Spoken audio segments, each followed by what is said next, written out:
Hi, I'm attorney Gregory Dell, and I'm here with attorney Cesar Gavidia, and today we're going to talk about the occupation of radiologist and what to expect in a long-term disability insurance claim. And Cesar and I, we've represented tons of radiologists with their long-term disability claim, and they often seem to have some unique challenges specific to radiologists because of the diversity of the way in which a radiologist can perform their occupation, whether you're a in-office or in-hospital radiologist or you're an interventional radiologist, which tend to be the claims that are also challenging due to the demands of interventional radiology. But Cesar, I want to start with the definition of disability that you're commonly seeing from these employer-provided disability policies.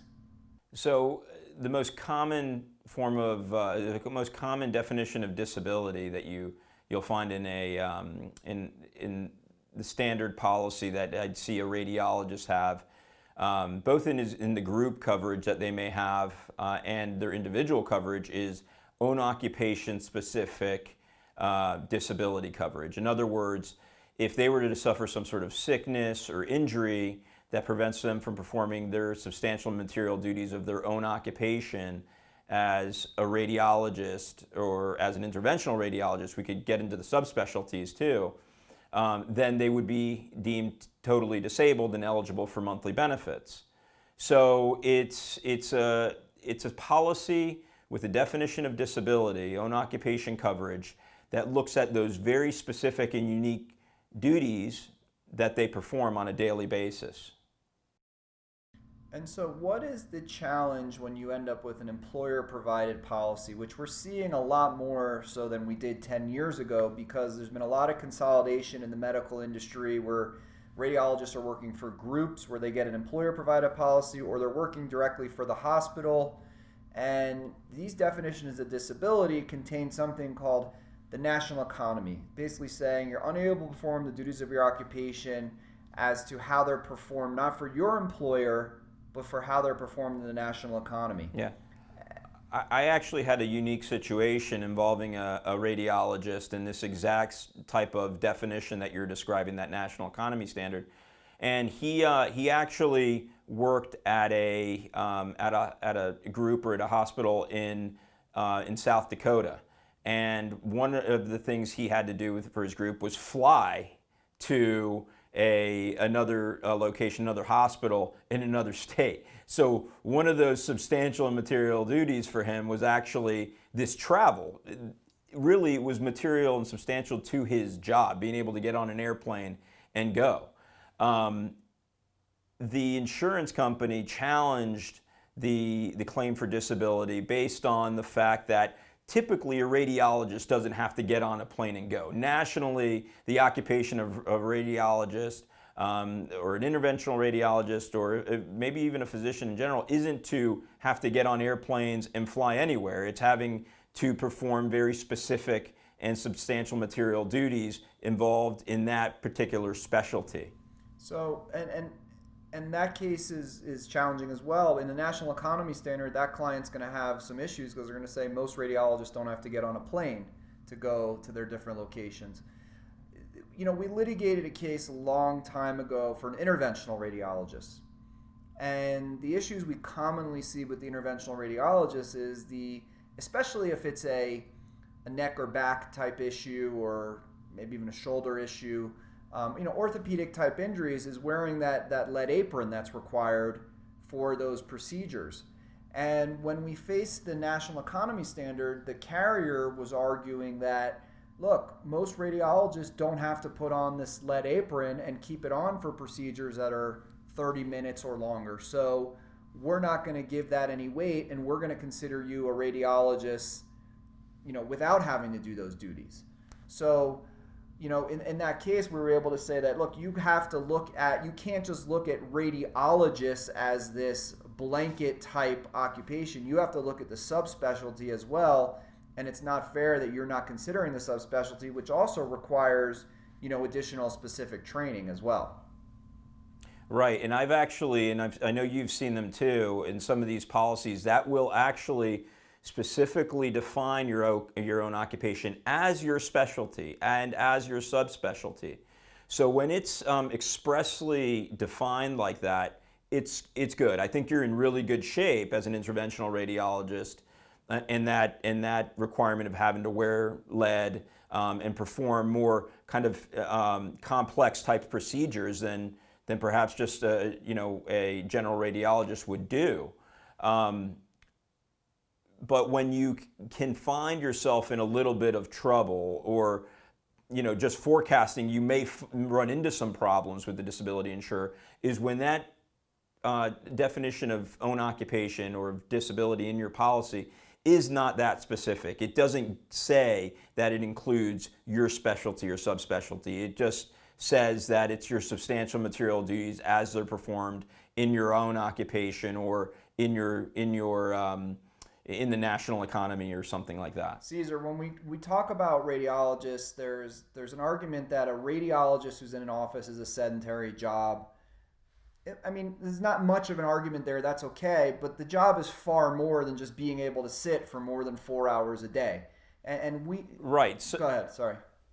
So yeah. So what, in terms of what you're describing, yeah, they may be sitting, reviewing scans, X-rays, MRIs on a computer screen, but they're doing this for hours and hours and hours on end, requiring unimpaired attention, focus, and concentration to find those irregularities on those scans, in those MRIs, and it's simply cannot be defined as a sedentary physical type of job. It requires much more than that, just from remaining in that type of static position for as long as they have to. Right. So we don't get caught up when we present a claim as to whether or not it's sedentary, because what I want our viewers to understand, and the radiologists who have a claim, is that the disability person who's reviewing your claim maybe has a college education, maybe they don't. And what they do is they dumb your job down and basically say, look, you have this sedentary class of job where if you can sit for more than 4 hours and have the ability to walk for an hour, then you should be able to do the job. But the reality is, as a radiologist, like you just touched on, is that you're sitting for a minimum, whatever, sitting, standing, it doesn't matter, 8 hours a day. But you have to look at the job you're doing. If the job was just, hey, sit for 4 hours a day, then my 13-year-old son could go into the hospital and sit there for 4 hours a day and say, okay, that's the qualifications. But it's far more than that. And a radiologist especially, these are usually life or death decisions that they're making. When they're reviewing these scans, they can't miss something that can result in a misdiagnosis. And their level of focus has to be spot on every single second that they're sitting at their computer reviewing whatever it is they're doing. And the disability carriers need to understand that it is one of the most intensive jobs of any occupation, with no room for any cognitive lapse.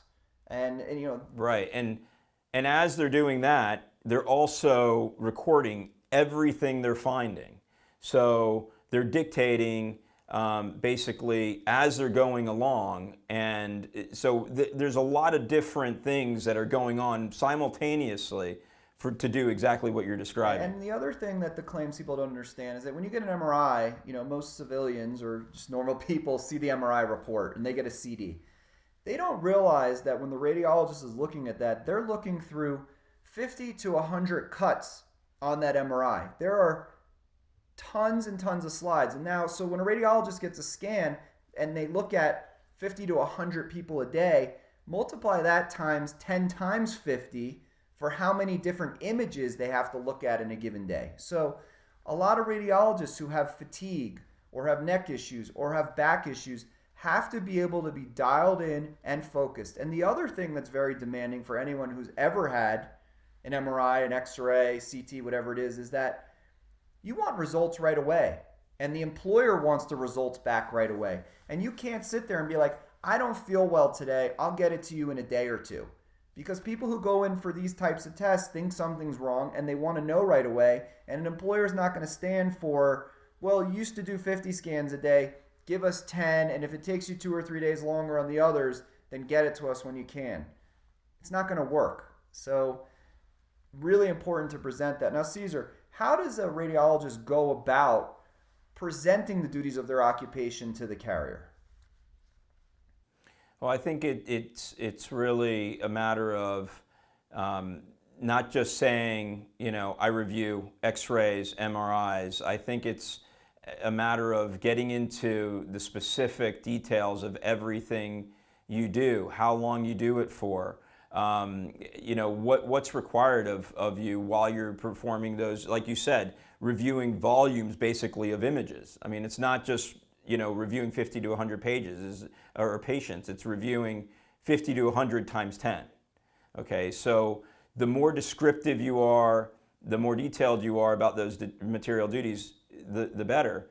Also, I don't like it when they get too lost in the other administrative type of things that they do, the kind of, maybe managing of the practice or administrative things in terms of that may not necessarily, maybe more incidental to what they're doing as a radiologist, to their substantial material duties, than really are substantial material. And another tip I want you to talk about for a radiologist is this concept, and we see this a lot, this concept of taking advantage of the definition of residual or partial disability.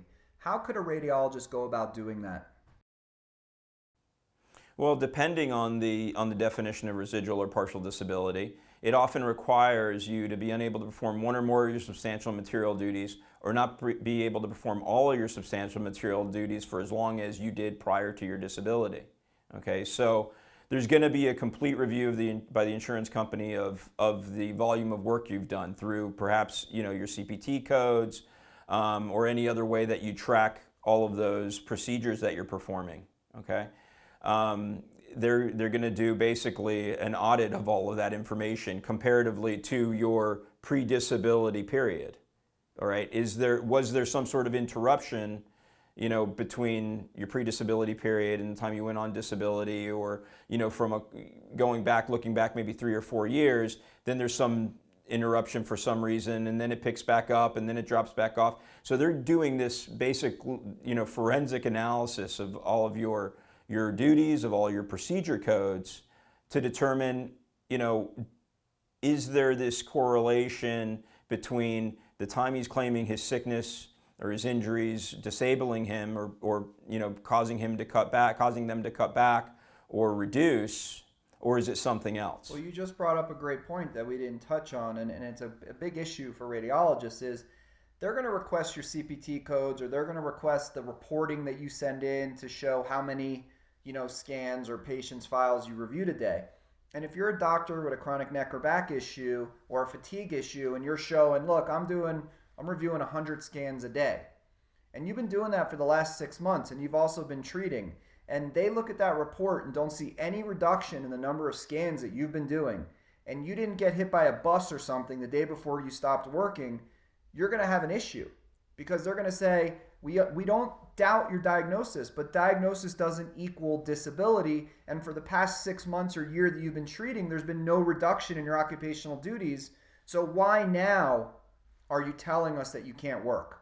And, so there's a preparation process that goes into this, and you have to have this cutting back process in a way, or you have to get to the point where some kind of traumatic event or something happens on that particular day where you're basically like, look, I couldn't do it anymore. I felt like I was going to miss something on the scan or whatever it may be. And that's why, I had to stop that day. So it's very, very important to be aware of how your production reports are and to be prepared. So, we just scratched the surface for radiologists, but what I encourage the radiologists who are watching this video is that go to our website, take a look at do a search for the disability insurance companies that we've represented.